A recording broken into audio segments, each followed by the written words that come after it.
Madam Clerk, would you please call the roll? Councilman Daley? I'm sorry, I couldn't hear you. Councilman Daley? Councilman Daley's here. Thank you. Councilman Popescu? Here. Councilman Leonard? I'm here. Mayor Pro Tempore Duper? Present. Mayor Rigsby? Aki. Thank you. Okay, we will begin with the invocation, Pledge of Allegiance by Mayor Pro Tempore Duper.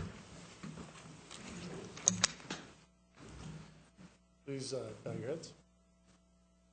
Dear Heavenly Father, we thank you once again for the opportunity to come together to discuss matters that are important to our town and our community. We ask that you guide us in our decision making. We ask that you watch over our citizens and help our town prosper. We pray for all this in your name. Amen. I pledge allegiance to the flag of the United States of America and to the republic for which it stands, one nation, under God, indivisible, with liberty and justice for all.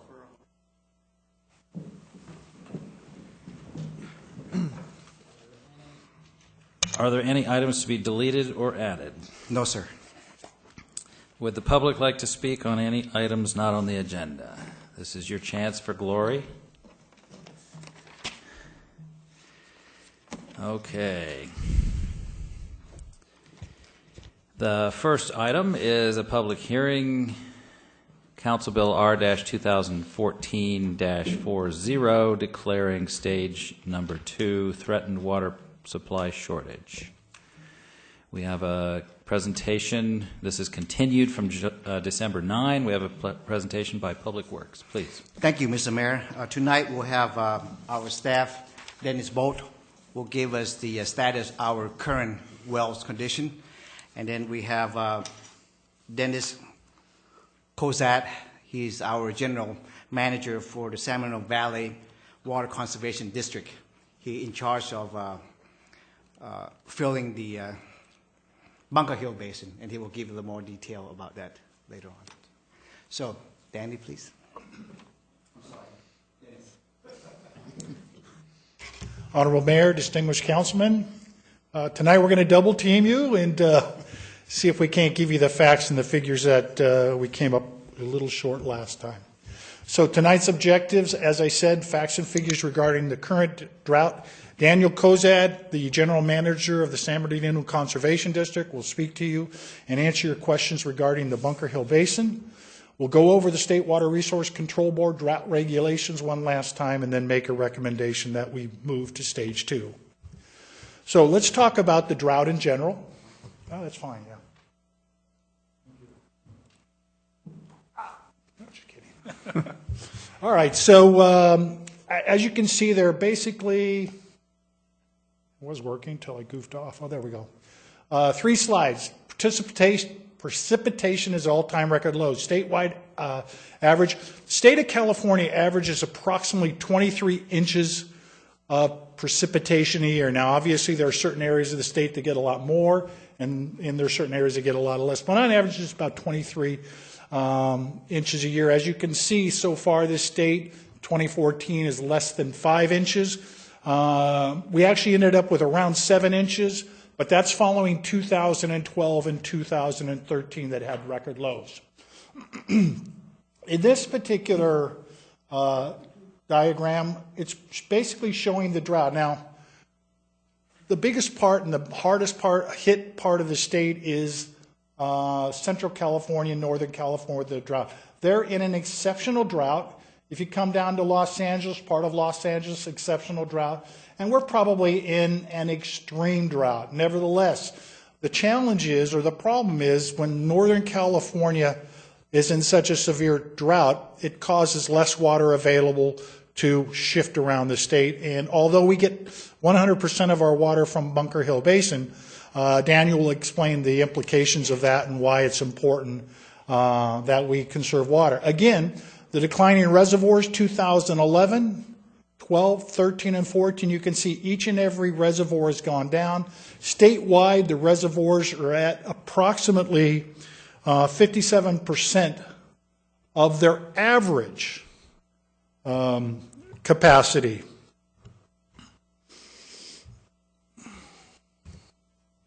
Now I'll talk a little bit specifically about our area. The average annual rainfall in the Loma Linda area is 13.33 inches.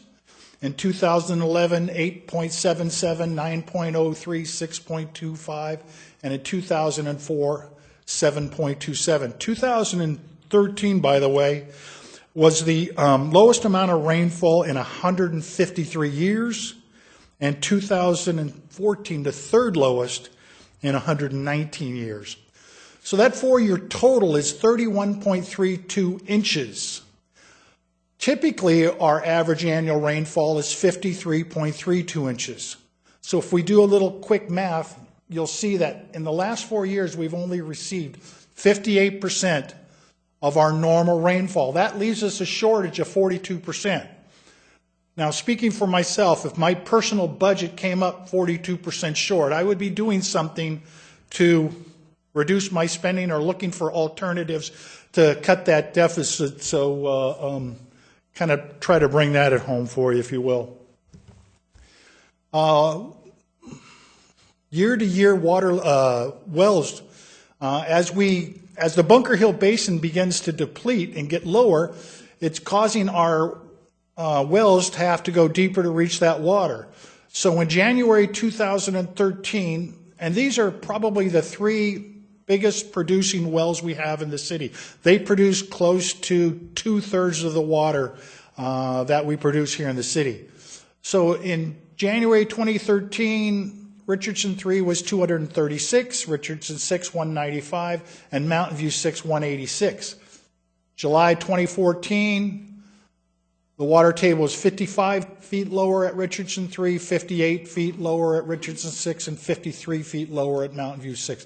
The entire basin has seen about a 30% drop with all the wells throughout the basin. Now I'd like to take a minute and introduce Daniel Kozad, as I said, the general manager of the San Bernardino Valley Conservation District. He's going to specifically talk about what they do, their role, the Bunker Hill Basin, and then I'll kind of come up and wrap it up for you. Thanks, Dennis. Good evening, Councilman. I just wanted to give you a little bit of feel for the regional point of view. The amount of water that is used in the basin. Loma Linda is relatively low in the basin, which is good. That means you have a very steady supply. If you had wells that were up on the far end, you'd have a tougher time because those go up and down more. But the Water Conservation District began as an association 100 years ago after a time just about like this. The farmers that at that time in the area who had wells all lost their wells, and they vowed that that would never happen to them again. And they started an association. They paid for all the facilities we had with a tax on oranges, $1 a carload of oranges that were exported. They knew where the money was. It was in the packing house, not in the oranges. But we've been doing recharge, taking water out of the Santa Ana River and Mill Creek for 100 years, putting it into the ground specifically so that it's available in times like this. That's pretty much our majority work. If I go down, does that help us? We have several projects, and we work very closely with San Bernardino Valley Municipal Water District. They're your importer. When he was talking about all those reservoirs, they're the reservoir, the folks who get the water from the State Water Project, and they can bring that down. They can serve it directly, provide it, or give it to us to put into the ground for them. Every year, about this time of year, we do an engineering investigation. It's required by the Water Code. Sounds like a very official name. I'm not sure why they gave it that name. There's not that much engineering. But we look at the water levels in every well throughout the basin to get an idea of how high or low the wells are. So each year we keep track of how much water we put into the basin. Here is the last 100 years of our work. You can see that some years are really good and other years are really bad.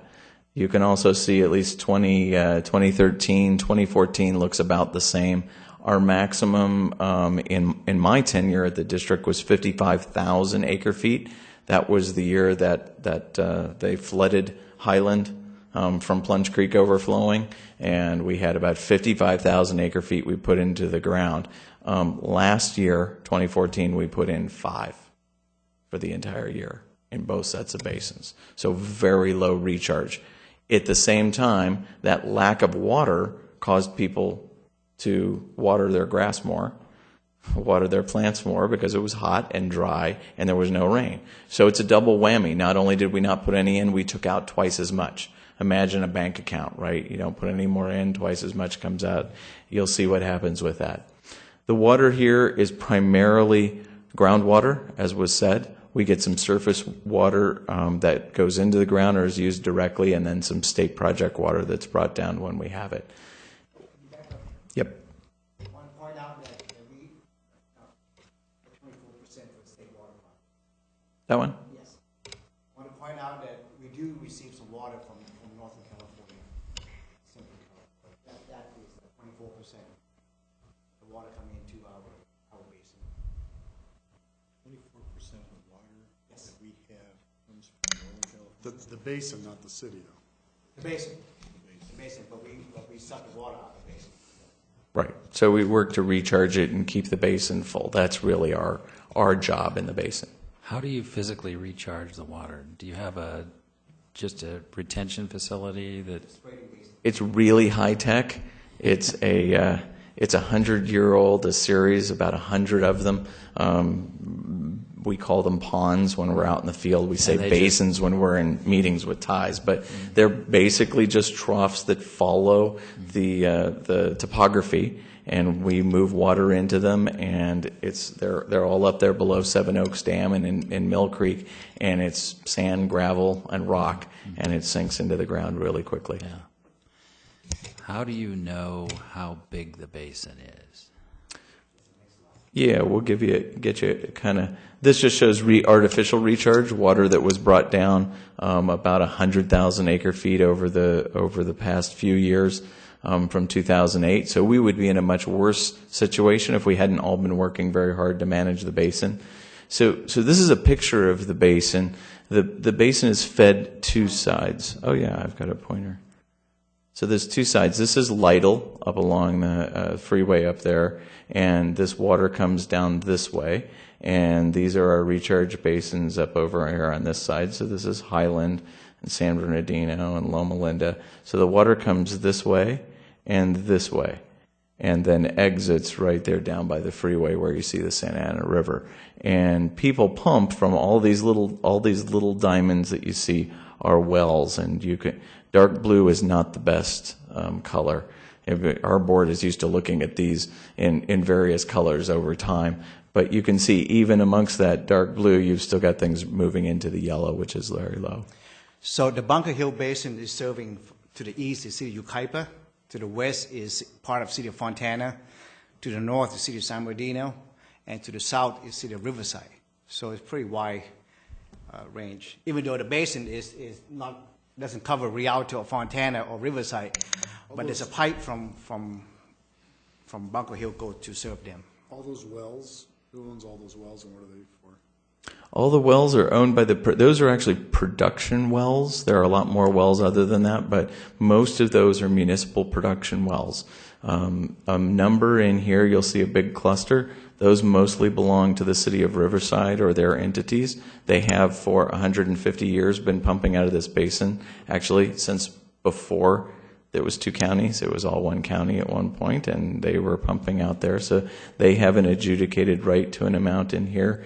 San Bernardino, East Valley, Water District, City of Redlands, San Bernardino, and the Lytle Creek West Valley Water District, and they go on up. So those are all of your major urban water suppliers. And then there are some facilities that have their own wells as well. The Edison Power Plant down there on Mountain View on the other side, the hospital, various others have individual production wells for use. That was my question. What's the legality of that? They are all legal. The adjudication for this basin is basically everybody in this basin can produce what they need to produce as long as the entities that sued in the adjudication get their water that they're due 28,000 acre feet a year. So they sued based on that because they were worried everybody up here, as every adjudication goes, would take all the water and they wouldn't get any. So as long as they use that, we can pump whatever water you need. Loma Linda can put in extra wells, more wells, different wells, whatever they need to produce. But at some point, when it comes to a shortage, there will be a bucket passed to help pay for water to go in. We're sinking water all the time, hoping that doesn't happen. Are any of those privately owned wells? Yeah, sure. There are a number of private wells. So who regulates these private wells? Right, you see where I'm going with that? Because, so we as a public entity, as a city, there's a lot of pressure on us for obvious reasons. We're in a drought and whatnot. But what if Joe homeowner or say the medical center drills their own well down and they're taking out of that basin? Who's regulating that? Well, it's regulated in a number of different ways. They're not regulated specifically for water right. The group as a whole is regulated. We're all in this together, so you can think of it as one operating basin. And what we've done, rather than adjudicate to individual well owners like they do in Chino Basin and others, what you end up doing is paying 3 or 4 times more for your water that way. What we have, and I'll show you in a minute, is a basin that recharges really well. And what we've lived on so far is our ability to get water in wet years and live off of it, coast off of it for those other years. To answer your question, is San Juan Valley Municipal Water District. They are the water master in charge of water conservation, in charge of putting the water into the basin. Municipal Water District in charge of who taking the water out of the basin. I'm getting a little more confused now. According to the report, this is a state mandate that we're dealing with right now. So if the state is mandating, what do we call this thing? A stage 2 threatened water mandate that we implement that. So if the state's mandating that, then the state's controlling this.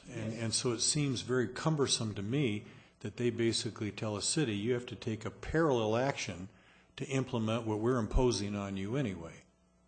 Yeah, I think no, but when they went through this emergency regulation, we watched them very, very carefully, and they were really trying to get across to people. The governor did his drought declaration twice, as a matter of fact, and they were acting basically on that and doing an emergency regulation to get kind of the attention of folks that they didn't have before. There are a couple of ways. You can either implement what they did, or you can implement your own criteria that meets the same statute. Where I was going for you was to try to give you a view of why you actually are threatened, why even just the plain reading of your own ordinance, if you read that, there's certainly a threat to your wells, and you're at least well within your right to declare the stage 2.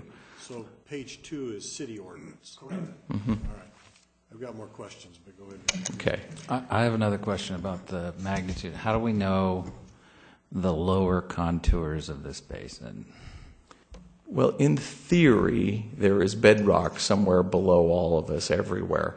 But in the middle of this basin down in here, we can't find the bedrock very easily because it's really deep. What we really call the bottom of the basin is kind of where the wells can easily get to. There's probably more basin and more water deep down. Nobody wants to put in a well that's twice as deep to go get it if they don't have to. And it's very high cost to put in the well. It's also very expensive in electricity to pump that water all the way up. You're much better off staying in the higher level so you don't have to do that. There's also some deep contaminants from old, people didn't put them there. They're natural contaminants. Heavy metal contaminants in the bottom. We've got arsenic. And we have really convenient access to jet fuel, rocket fuel at the top. Yeah, there's all sorts of little things at the top. So Yeah. let me see if I can give you, if you put a chart together for the amount of water contained in the basin, going exactly to your question. We started our full mark in 1993. You can see that up at the top there. We called that full. It's really more than full. It's more full than people wanted. That's when people were talking about high groundwater in San Bernardino. So we really call that the full mark. We don't aim to keep it there, but that's when it's too full for things to happen. You remember what the city of San Bernardino was very worried in years. That's when they get liquefaction during. That's when you get liquefaction. That's when you have basements filling and people having to dump water and that sort of thing. Yeah, the 10-215 interchange goes. Yeah, I sweat driving over that every single time. But we've managed to improve that situation. There is no liquefaction. We have lowered the water table about 400,000 acre-feet of water. If you remember the precipitation being low, and in this time we had a little bit when the economy was down, but for the most part we've been pumping pretty well. And so we've ended up here. We'll have another bar for you in a few months to show you where you are, but we expect you're between 50 and 75,000 acre-feet below that. And I'll show you kind of, this is 1934. We had a wet period and a dry period, and then it rained a little bit, and it got a little better, and we pumped it down. A wet period, dry period, and then this is the period through 2012. 13 would be here, 14 will be somewhere in this range here. So we actually, this basin was adjudicated in 1969 based on the Riverside agencies looking at this and saying, that is not the direction we ought to go. And if you look at where we are, we didn't do that necessarily, but we are at levels that are at that place. So we certainly do have a threat of having a lack of water. And all of the water managers worked very hard this summer to make sure that everybody had water, even though we were getting 5% of the water we normally get from Northern California. We used groundwater, we begged, we borrowed, we traded, we did everything we could, and we managed to get everybody through. Nobody had to turn off water or go to emergency stages, so that's good. We estimate if you were to try to fill it up, you'd end up at about 650,000 acre-feet of water needed to refill the basin. We don't have to worry about getting that in any year or two. It's not going to happen. This is a little bit of a complicated chart, but if you remember that back and forth that you saw, this tells you how the water managers try to run the basin. They don't want it too high because you're in the liquefaction area, and they don't want it too low because that greatly increases the cost of pumping and the difficulties. Some people even lose their wells. So this is the area they want to avoid. This is a good operating area, and these are getting a little bit high in some areas. We are now down here in this dry area where we'd prefer not to be. It would be really nice if we got about 30 times the amount of rain we got in that last big storm that we had, not the very last one, but the one before that. If we don't get there over the next year or two, there's going to be some things that will be somewhat uncomfortable for folks. So we're hoping everybody can conserve anything they can to help us avoid that. Because it's one big basin, we're all in it together. The water that somebody uses they don't really need affects the rest of everybody's wells. I have a question. What percentage of the water we waste on our lawns ends up back in the basin? It depends on where it is and how it is, but most of the wasted water ends up running down the street and evaporating. Very little of it actually gets back. If you don't get a lot of percolation in most of the areas. We've done studies, and most of the percolation we get into the ground is in the rural areas, in our flood control channels, and in the basins that we have, because unfortunately, when you overwater your grass, it usually doesn't percolate very well. It runs off along with all the nitrates and the other things in the water, and then gets into the storm drain, and those storm drains really don't percolate too well for most of the year. So a very small percentage. So there are certainly costs associated with not conserving. One of them I just talked about is kind of everybody getting along together. The other cost is pretty direct. You all have a well, I think, somewhere in the range of 75 or 100,000 that needs to be lowered, the pumps and the bowls, so that you can reach the water that's there. Think of it as a straw. You got to get the straw down a little deeper or put them in. In general, $3,000 to $10,000 a month in increased payments to Edison to pump that water up higher to be able to get it to you. And all of that makes a lot more staff work, a lot more time, and a lot more maintenance. But all that's necessary to ensure that you can keep water flowing. your ordinance is set up to say, let's make sure we can keep water flowing to you, only in a stage 3 where you really can't meet the demand, would you then go to a radical situation of essentially telling people they can't use water for things they need?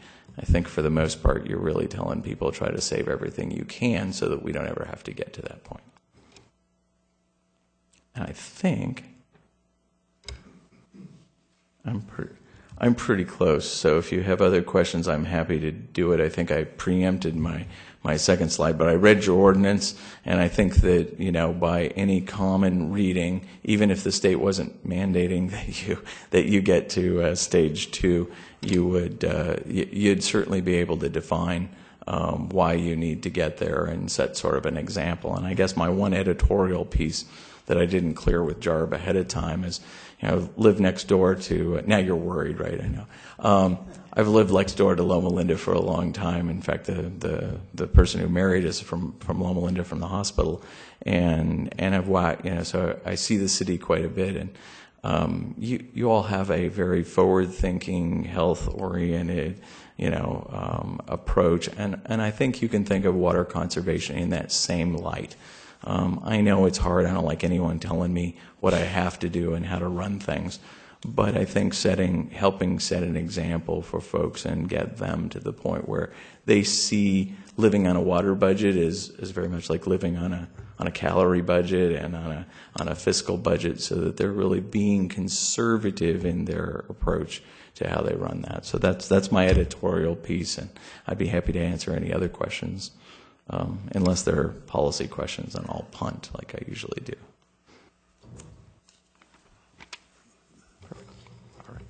I mean, you've done a nice job of convincing us and providing data that there's, and I was convinced before, but I didn't know any of the background or just how the whole system functions, so I appreciate the explanation.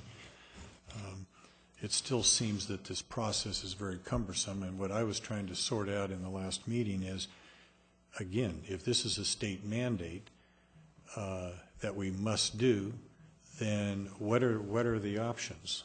What are the practical implications of that? And I read page 2 of this whole thing line by line, and I've got some issues with some of our own. Let me answer your question.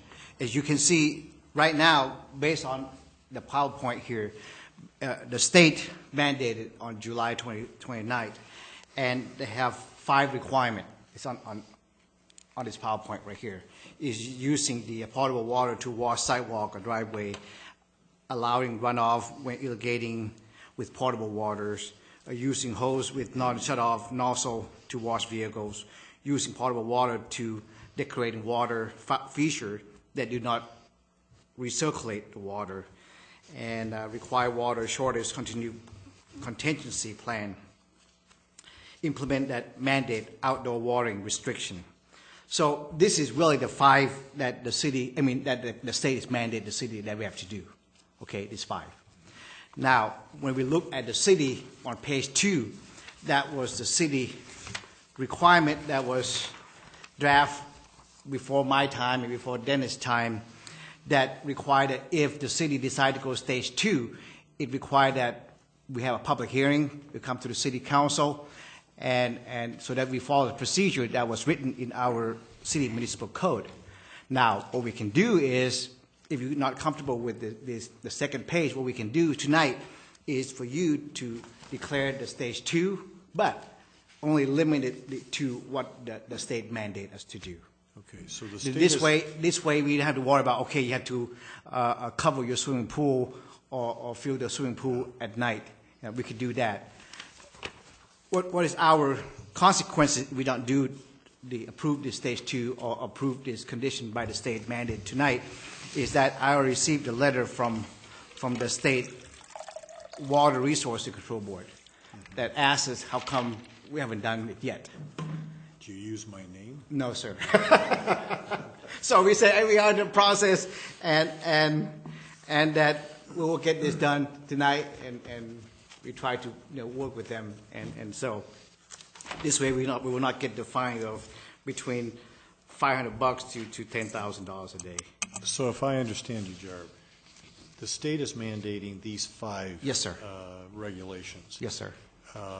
What the city has the opportunity to do is expand those by imposing more severe, now this doesn't say anything about the penalties to the individuals that don't comply with these 5 either. The administrative civil penalty is They give what us we can opportunity. impose. They give us opportunity to do Yeah. that if we wanted to, but right now I don't want to go that far because I don't have staff to go do a court enforcement and make sure that you turn on your irrigation late at night or make sure that there's no runoff.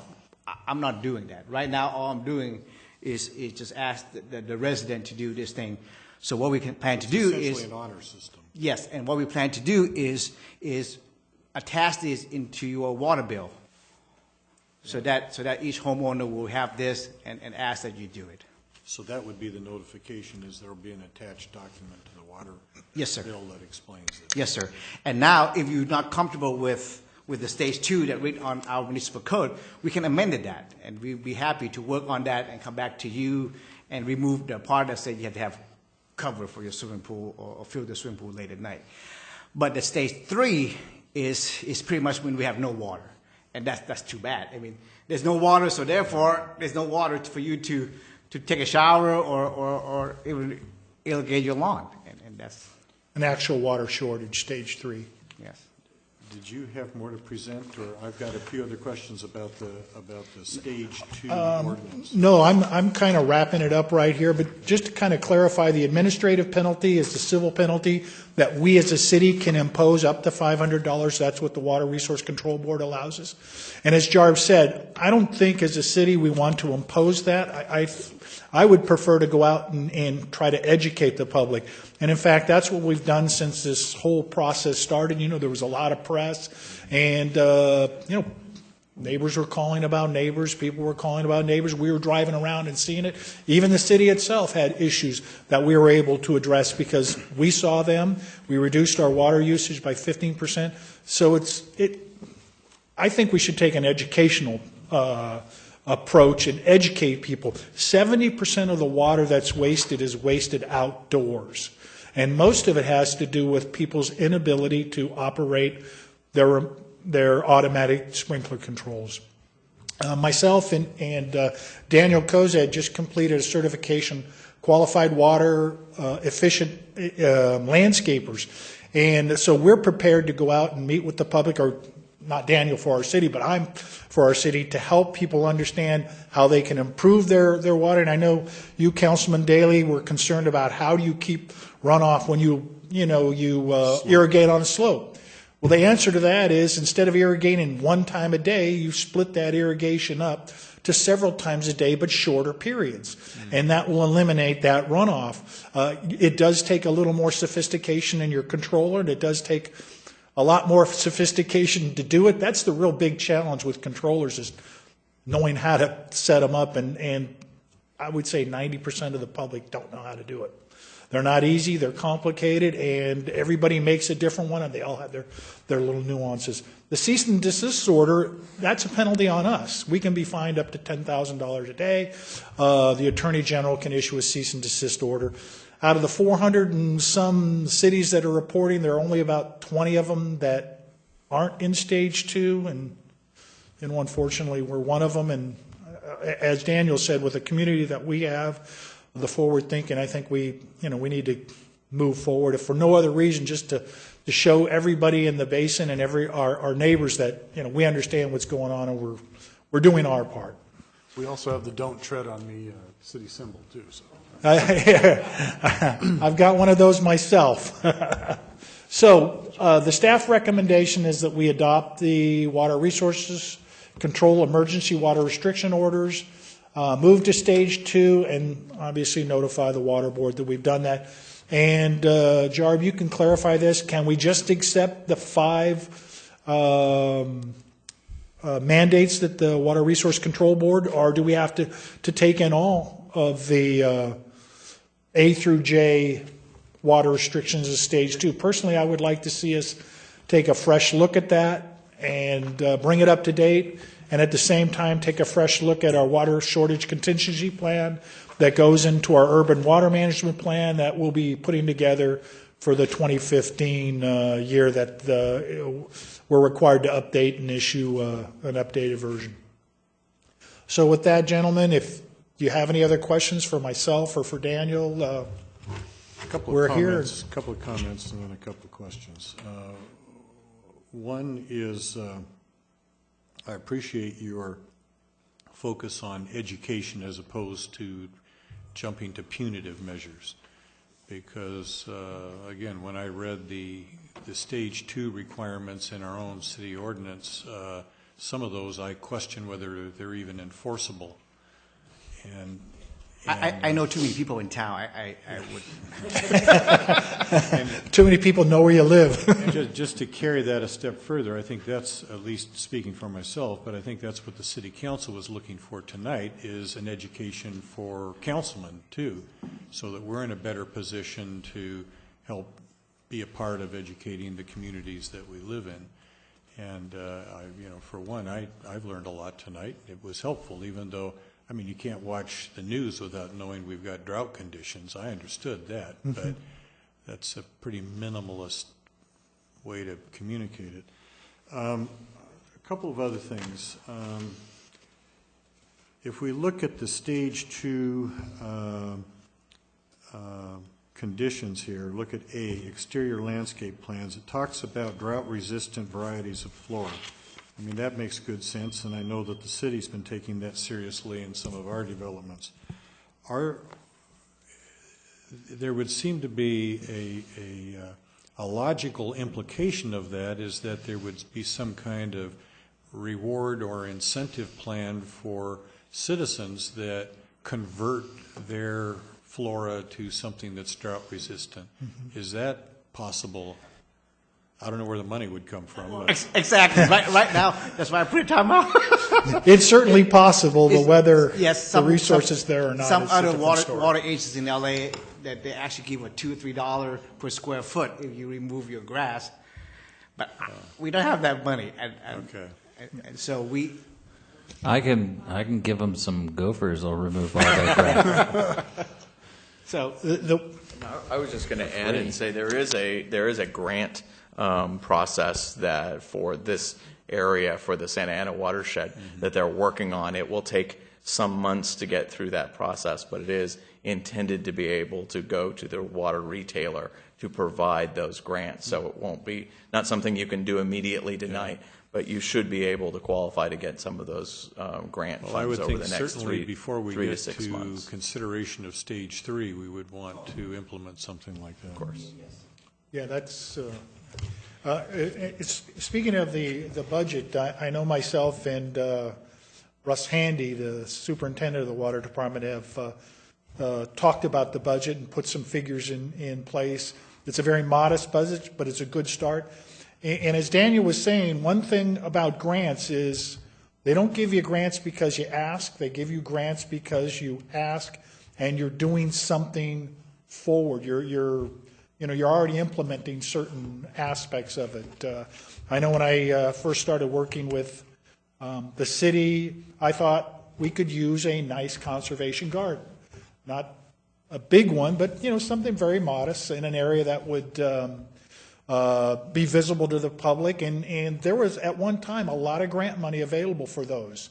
But then I read the urban water management plan, and we just don't implement enough water efficiency or water conservation programs to qualify for a grant, because they want to see us being proactive and doing things. And I would love to speak with you about, and the citizens, about what you can do to save water, be more efficient, especially outdoors. A lot of the indoor stuff has already been taken care of by federal guidelines. The gallons per flush, those things, that's already there.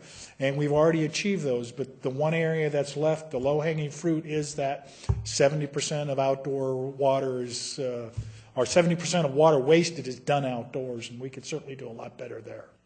I'm a little surprised we don't qualify for that, because my understanding is this whole median all the way down Barton Road was, we put drought-resistant flora in there all along the way, and that's Yeah. a pretty substantial commitment the city made. It was, water and preservation. that's where, when we do the water management plan, we need to bring that to the attention, because what they're going to do is they're going to look at the urban water management plan, and they're going to see what sort of, conservation is kind of the old term, and now it's efficiency. What we're doing to be more efficient with water, and that's what they're going to base the grant on. And you got to remember, when it comes to grants, we're competing with other cities and municipalities and water agencies. But I'd love to see us get some grants for some education, for maybe a smaller conservation garden somewhere. I know it's important to the council members to have a city hall that looks like we're not out in the desert, and I appreciate that. But there's certainly other areas in the city that we could do something where it would look nice, it would get a lot of visibility, and we could say, hey, look what we've done. We're trying. We're making an effort. And I would suspect we can do that. I mean, Councilman Duper and I both like our green grass and green flora and so forth, and what I see the city doing in most of the developments is using rocks and in different ways, and dirt and bricks, and there's not a lot of green plants going in, and I understand why, but I think the city's committed to this a long time ago. Absolutely. The other, I like your suggestion also that we focus on what the state's requiring us. And, I'm prepared to go through and identify all of the parts of the city ordinance that I've got some serious questions about, like So what I can, use evaporation-resistant covers for all swimming pools. Right. So what I can do is I would like you to approve the stage 2 tonight, with including the one that required mandated by the state, and then I'll be happy to work with you to come out with amended municipal code. And the issue for me is I'm not opposed to water preservation, but I don't like it when we have rules and threaten people or educate people, and we can't even enforce, and what we're expecting them to do, we don't even believe is realistic ourselves. Yes. And so I think there's some leaning out of a few of these things that are not going to diminish our commitment to water preservation, but make our rules more realistic. Yes. So I'm looking at city attorney. So can we do that? Can we amend it? What is the procedure to amend our municipal code? And Well, if we wish to amend the code, we need to go through the process and start that on another date. Sure. But for now, my recommendation is to follow the state's mandate and avoid being a target for those who would seek to enforce those mandates. And then we can deal with our unique issues in our own due time. I'm good with that. So would someone make the motion? so if you look at our staff recommendation is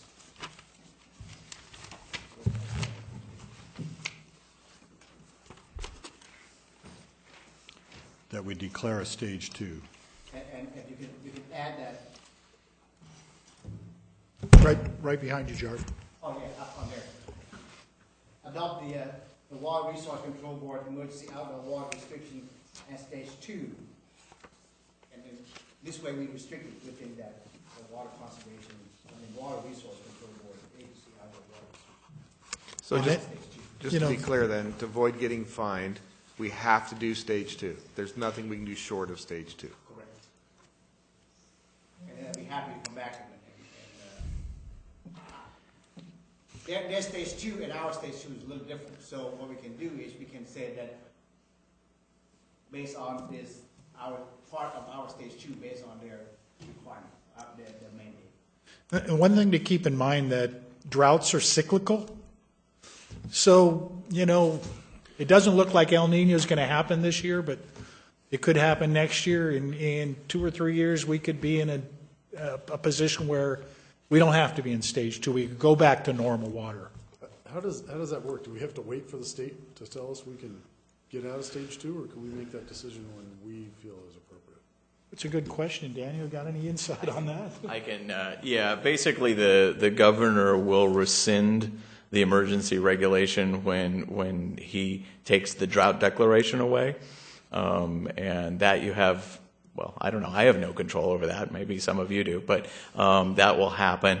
It probably is not advisable unless your council says other, city attorney says otherwise, to do that, to undo stage 2 until that's done. You get the target back on your back. But I think you do have every right and capability of modifying what is your stage 2 in the municipal code to make a little bit more sense. As I read it, was clearly, obviously, with the thought of losing a well or something like that where you didn't have enough water. So you could certainly modernize that. That wouldn't be affected by that and probably reach most of what you need. And then come out of stage 2 when the basin looks better and they take the drought declaration away.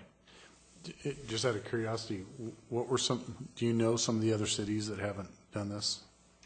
That have done it or That haven't have not. You said we're one of only a few that have not. I can't think of any right off the top of my head because I've been kind of filling my head with this water shortage stuff and who's done it, who hasn't. You think I of would say anyone? there aren't any in the Bunker Hill Basin. So we're the lone hand. I would just say you're just a little late because I think if your ordinance were more modern, you wouldn't have probably had any real worries about it. And this gives you that opportunity to. And we're not going to change state law. I think we know that. But it is still a very awkward process for the state to say, you must do this. You must volunteer to do what we tell you have to do anyway.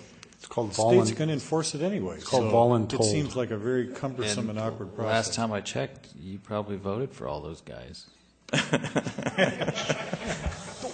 probably a way for state officials to go and say, and every city agrees with what I said. That's probably what Now there is one opportunity on our to get. There is an opportunity to get out of it completely if you wanted to.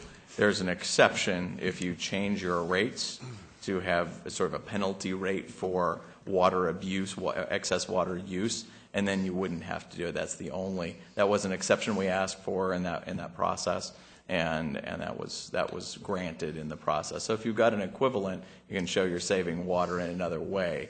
They did allow an exception for that. But part of what seems awkward about it is, at least the way it reads, is in order to enforce this, we'd have to hire some people to go around and enforce it, which is mandating a cost to our budget. And as it turns out, we're not going to do that anyway. In many One cities, person. Oh.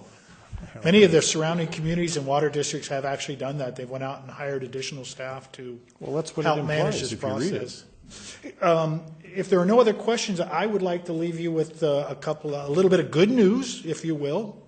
And that is, since September, we've been tracking our gallons per capita daily. That's basically what we estimate each and every person in the city uses on a daily basis. In September, it was 172 gallons a day. October, 171 gallons a day. Nothing to get really excited about there. But in November, it dropped to 130 gallons a day. In December, we actually had to look at the numbers twice because we couldn't believe it ourselves. It dropped to 90 gallons per day. Now, let me just interject that beginning in October, the state changed the format from gallons per capita day to residential gallons per capita day. And that is based on a percentage of the actual residential use of water as opposed to the total consumption. Total production. Whether it be irrigation, industrial, what have you. It's just a percentage. Institutional. Yeah, so institutional doesn't count now. No. And there's probably it's a lot just of that. purely single-family, multifamily homes. Okay. And that's it. Nevertheless, we're moving in the right direction. Thank you, gentlemen. There's a comment from the public. Dick Wiley, as a question, you made the comment that there may be pool covers required. Now, is that in stage 2 or stage 3?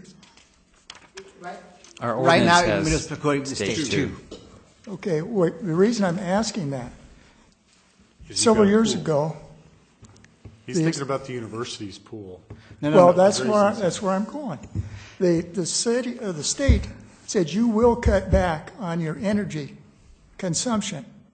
And so I talked to the health department. I said, we've got a public pool. All apartments, condos, that kind of thing, fall under public pools. They said, that's your problem. I said, that's a state mandate. That's your problem, how we have to deal with it. When can this be open, when can it? Now, you cannot put a cover over a public pool. Reason being, if a kid gets under it and drowns, nobody will know. Because I brought this up several years ago. I said, there's no reason the spa in the winter couldn't keep that extra heat and steam off. Keep it in there. The health department said, you can't do that. You do it, we'll fine you. I said, the state is higher than the county.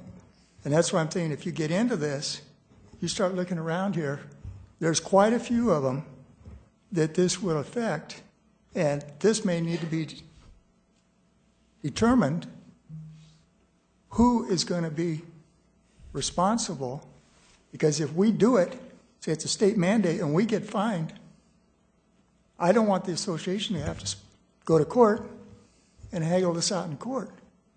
And this is something maybe to be aware of. Private pools, you can do what you want. But public pools, you know, you got the university, you got a lot of these, sometimes maybe hotels or motels will have some, and that's public. So this is something just to get this defined before, you know, it becomes an issue. Thank you. Okay, motion.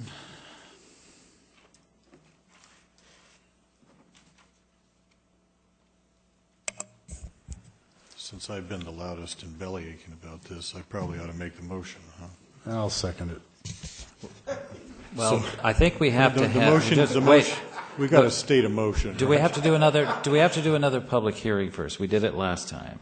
We did. Okay, I'm going to open public hearing. We just had it, and everybody's quiet. We're done.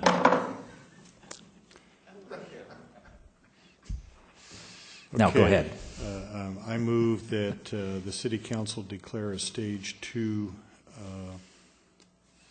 threatened water, what do we call this thing? Supply shortage. Oh, there we are, threatened water supply shortage. And that the limitations that we implement, here we go. And implement provisions of the state mandate, as opposed to our own Correct. municipal code section. It's not quite what it is. Yep, that'll work. And the resolution would be amended to reflect that. Okay. And I will second. Reluctantly, for a lot of the discussion we've had up here, I do believe we are in a drought. I understand all that. I'm just one of those people that doesn't really care for the state dictating how we do business. But because we have to do this and we're in a position where we have no choice, I will second. I feel like, I believe, same way. I don't like doing something because the state tells us we have to. One thing I hate even more than that is paying money to them unnecessarily. I share Councilman Daley's concerns about the crazy things that are in there. They don't make sense to me. It might lead to some safety problems, people throwing covers on pools and people fall in and get wrapped up and drown and die. I don't like that kind of thing either. So if we can kind of, you know, look at this and amend this, as long as I know we can do that in the future, then I'd be more comfortable with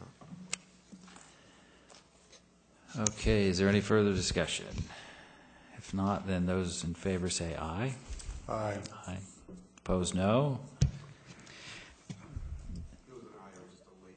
Okay, it was an aye. Okay. So it's unanimous. That is approved. Mr. Mayor, for Daniel Kosak, in addition to be a general manager for the Water Conservation District, he's also my spinning instructor at our Redlands YMCA here. So thank you, Daniel, for coming tonight and skip your spinning class. Stop, yeah. Don't work him too hard. He'll have to drink more water. That's okay. You can drink it. It's a stationary bicycle. Yeah, he's either on a bicycle or he's a dervish. I don't know which. But. Thank you. That was very informative. I enjoyed that. Number 2, joint public hearing of the City Council and Housing Authority, which is hereby opened for business pertaining to the sale of a property.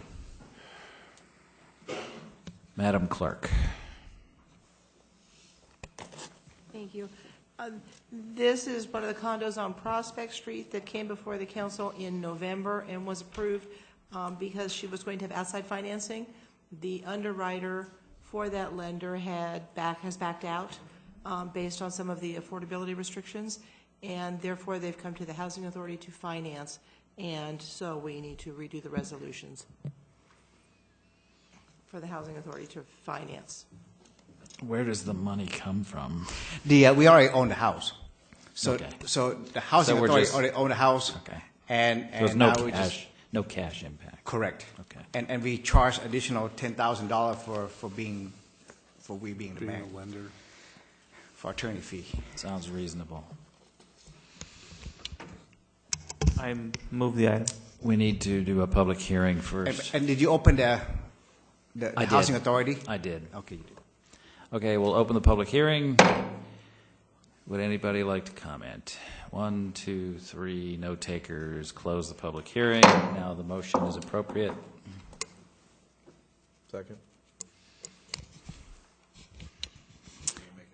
It's fine. We'll take it. Okay. So this is just a plain old vote, right? We don't have to read by name only or anything like that. Okay.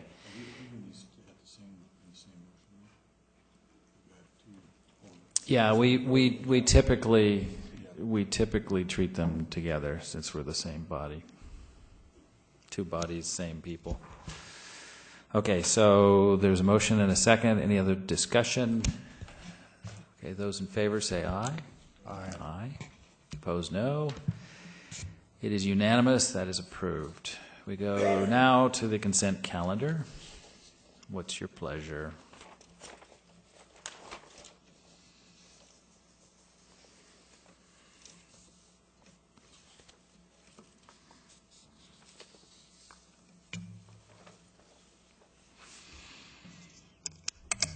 I'm willing to move it. I'd like to pull 5 just for a little bit of elaboration. Okay, we'll talk now then. What's the issue with number 5? I haven't read the whole thing, and Conrad can give you an update. It's something that you already approved previously in. Number 5, we have an existing agreement with Loma, and they're doing the planning and traffic studies for the realignment of the campus, the University Medical Center main entrance with Prospect Street as part of the campus transformation, the new hospital, all the parking structures and stuff. When we looked at that, their original contract didn't include certain traffic studies and certain looks. What was presented from the medical center is different now than what was originally spec'd by Lutheran. So there's some change in the scope, and this accommodates that change in the scope. And being that the council already draw the straw to select the consultant, so you don't have to draw it again. Okay. You can just. And this is a pass-through, there's no Pass-through. cost to the city.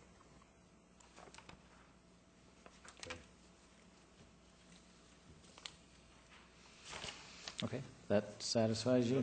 Okay, I move the consent agenda. okay. Is there a second? I'll second it.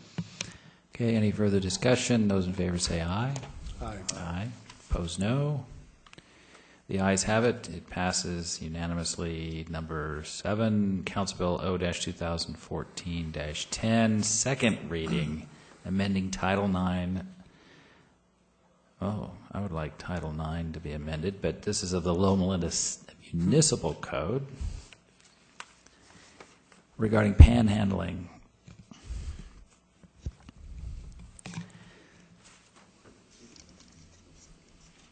Community development.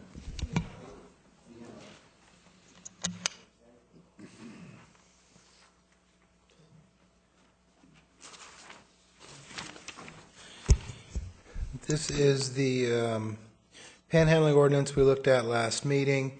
Regulates panhandling at public spaces and aggressive requests for funds. We've had a history and problem with that, as we discussed last time, that freeway off-ramps, shopping centers, gas stations, those kind of places, we are getting problems with aggressive requests for money and kind of a place where people are aggregating that those types of activities are happening.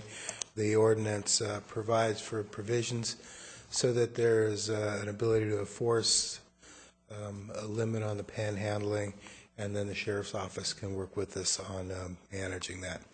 This is the second reading. Recommend that we approve the ordinance. Thank you. The staff recommendation document states it is 2014-40, and I'm presuming that that's the incorrect number. This is... The agenda says 10, and 10. the supporting document says 40, and I don't remember 40 bills or It was a ordinances. busy year. I believe 10 is correct. Yeah, okay. Yeah, and it says 40 on the typed version on top of the ordinance itself as well, so we'll have to fix that. Yeah, you'll fix that. We'll get the right number on it. Okay, is there a motion? And the appropriate motion would be to read the bill by title only and call the roll, or electronic roll call. Yes, and may want to, we did the public hearing previously, so there's no requirement to do a further public hearing. But let's just do it anyway. Public, come on. We're ready. Everybody dislikes panhandling. Good for you. Okay, we'll close the public hearing. Now the motion. Move Council Bill number 2014-10, amending Title IX of the Loma Linda Municipal Code by adding Chapter 9.36 pertaining to panhandling. Second. Oh, since he read it, does she have to read it? Yes, and the motion should also be to waive reading, read by title only. Title only. Including to waive reading. Okay. I'm learning new things, thank you. Or we learn it every time over again. And as far as the council bill number, I will get the correct number. It really is, after it's adopted, irrelevant because the resolution number gets assigned and that council bill number goes away. Okay. So, it's an ordinance of the City Council of the City of Loma Linda adding Chapter 9.36 of Title IX of the Loma Linda Municipal Code to adopt the City of Loma Linda Panhandling Ordinance. You may vote.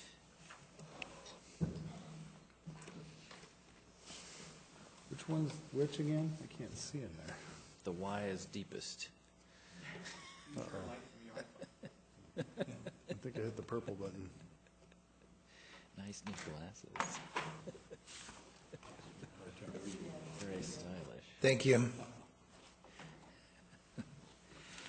Okay, we have an ordinance. Now that goes into effect in 30 days? Is that how that works? Yeah. What happens during those 30 days? A flurry of panhandling? There's going to be a run on cardboard at this offering. Cardboard and crayons. Okay. I lost my agenda somewhere. Here we go. No new business. Any reports of councilmen? Any reports of officers? Yes, sir, I do have one. As I mentioned a couple of meetings ago, that we will start, Sandbag will start phase 2 of I-10 and Anderson-Tippecanoe interchange. So on January 27, which is Tuesday the 27th, Sandbag and Caltrans, we have an open house on this improvement on phase 2. Then the open house will be at our community room here from 5 o'clock in the evening to 7 o'clock in the evening. So from 5 to 7. So any homeowner or resident or business owner that would like to come to see what's involved with the phase 2 of I-10 Tippecanoe interchange, they're welcome to attend the open house meeting. What's the date again? It's Tuesday, January the 27th. If we had a council, it would be just before it. If we had a council meeting that day, it would be just before it, 5 to 7. And here. If we had one. What's the projected completion date again? I'm sure you've told us before. A year and a half. A year and a half? Yes. Oh, that's not bad. Yes.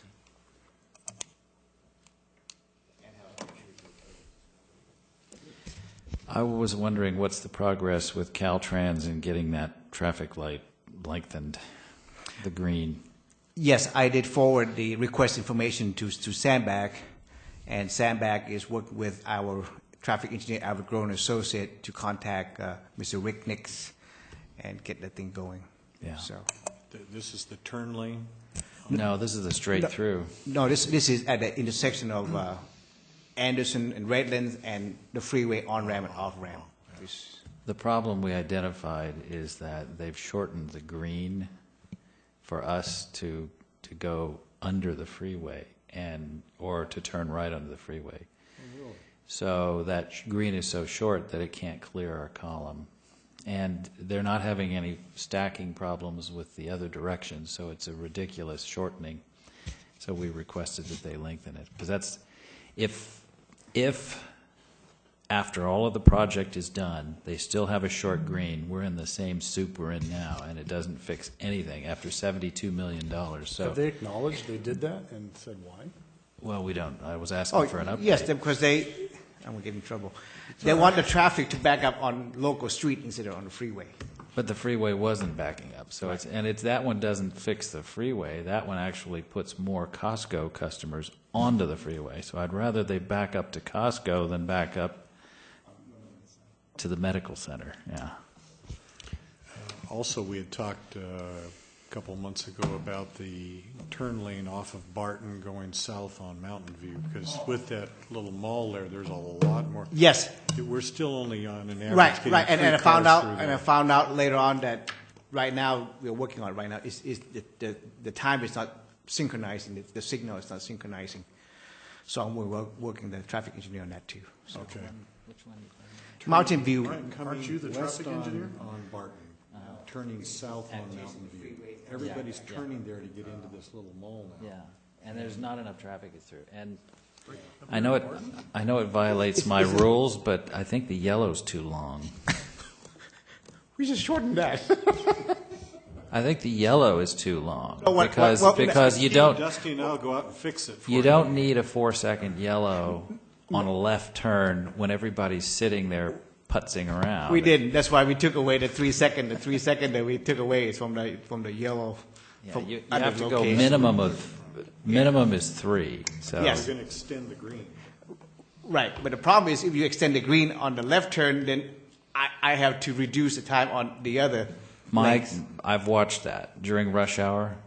It does not build up on the other side. I think you can shorten the green on the eastbound at that intersection without any trouble. So I would add another 5 seconds to the What done thing. horrible problems we have in this town where we worry about the length of our traffic. We're actually traffic engineers behind the dais here.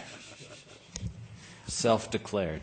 Now, when I started on the council, Floyd was making fun of anybody who claimed to be a traffic engineer, but where is he now? I still make fun of you. I would just want to add, since we're talking about traffic lights, I'm still getting compliments and thank you from folks who do recall we had the red light cameras. They're still thankful for the fact that they're gone. They run into me, they hadn't seen me for a while, and they're still appreciative of that. So I think residents are happy with that. That's for sure. Yeah, it's like I told the Los Angeles City Council, you will get the undying admiration of your citizens by dumping red light cameras. And it worked. I convinced a couple of them, and we won 8-7. they took their cameras out. So, you have to go, when you go for politicians, when you tell them you'll be popular by doing this, they listen. And one more thing. Today we have a reporter from CNN. They came over to our senior center and talked to our senior at the ukulele groups and see what they do to have a longevity. And so, If I'd have seen him, I'd have kicked him Vote in smart people. There are reporters coming here from Denmark to ask the same questions. And with Denmark, at least there'll be more viewers than on CNN. CNN's not a news organization. Don't get me started on Fox. At least there will be lots of viewers. I'm not a Fox fan either, but CNN's horrible. Okay, I think we're done with the city council agenda. Let's get the successor agency out of the way.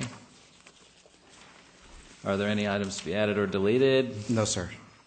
Would the public like to speak on any items not on the agenda? No takers. The consent calendar awaits. Move it. Move the consent calendar. Is there, okay, any discussion? Those in favor say aye. Aye. Opposed, no. The ayes have it. It passes. Any member reports? Any reports of officers? Okay, that one's adjourned. The Housing Authority, are there any items to be added or deleted? No, sir. Okay, would the public like to speak on any items not on the agenda? No. Item 1 is taken care of in prior actions. The consent calendar is available for your motion.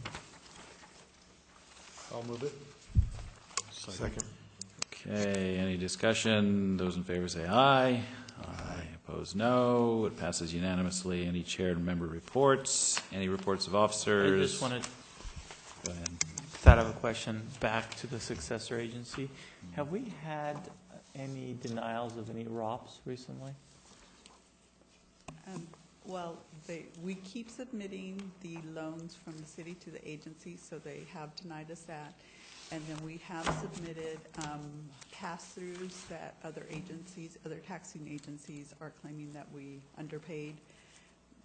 They're having consultants work on those numbers, and then they're submitting them. So we've submitted those on the ROBS. And the ones that the consultants are basing on a legal case that was settled by LA School District, DOF has been denying those.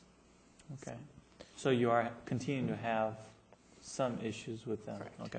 The reason I ask is we're continuing to have issues over at the IVDA as well, so I'm just curious if that's happening here as well. Yeah, and you have to keep claiming them so that you have some standing when some cases go against the DOF. We can just ride the coattails of those. Okay, then that agenda is adjourned and we're done. We don't. February 10. February 10. I think it's 10. Tuesday. Yeah, I think I'm in Brazil, just in case anybody wants to know. Okay, there will be the police report from last year. Yeah, there you go. And the police report, and there will be the fire department report, and I will have the trail, recommendation of the trail, and the Disney Bridge report. Police and fire reports What for happened is, every year, the police will give us a report, summary report. summary report from last year, 2014. So I'll look for my packet and take it with me. But Yes, and then with the fire department will be the information regarding the city of Hope